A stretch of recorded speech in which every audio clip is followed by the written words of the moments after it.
Today we celebrate the memorial of St. John Bosco, and you may remember the vision that St. John Bosco had of the church as a ship being pelted in turmoil from other ships coming and attacking it. And so at the head of this ship was the Pope, and in the distance there were these two pillars that he saw. One had the Eucharist on it and the other Mary. And so they rowed hard in order to chain up to these two pillars of the Eucharist and Mary. And when they did, suddenly, then there was this great cloud and blew all the attacking ships away. And he saw in this that if the church is tethered to the Eucharist and to Mary, if we hold on to that, we'll be protected through every storm, and that God will take care of us. And so we hear in the first reading today from the letter to the Hebrews that we're supposed to persevere in running the race which lies before us while keeping our eyes fixed on Jesus, the leader and perfecter of our faith. That we need to keep our eyes fixed on Jesus, especially as he is present to us in the Eucharist. That will transform us, that will give us the strength we need if we tether ourselves to Jesus in the Eucharist and to Mary. Now, when we look at the church as a whole, probably none of us have any authority to be able to say, we're going to move the church and attach to the Eucharist and to Mary. But the church as a whole can't if individuals are not.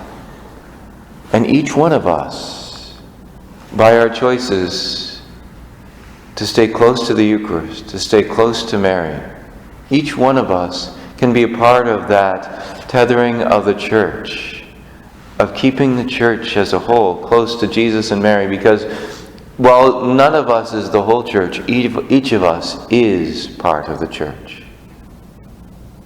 And the more of us that are holding close, clinging to the Eucharist, clinging to Mary, then we'll have more protection. And looking at the gospel today then, and we hear about this woman who comes up and says, oh, but if I but touch his clothes, I will be cured. And she reaches out and touches the hem of the garment of Jesus.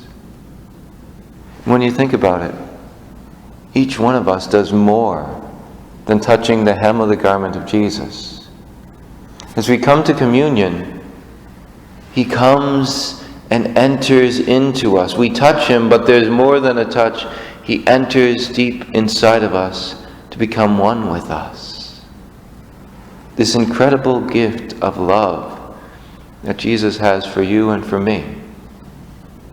If we come with faith, if we come with that great strength of faith to touch the Eucharist, with that touch of love that unites us to himself, through the intercession of Mary, we will see and do greater things than Jesus did. He told us this.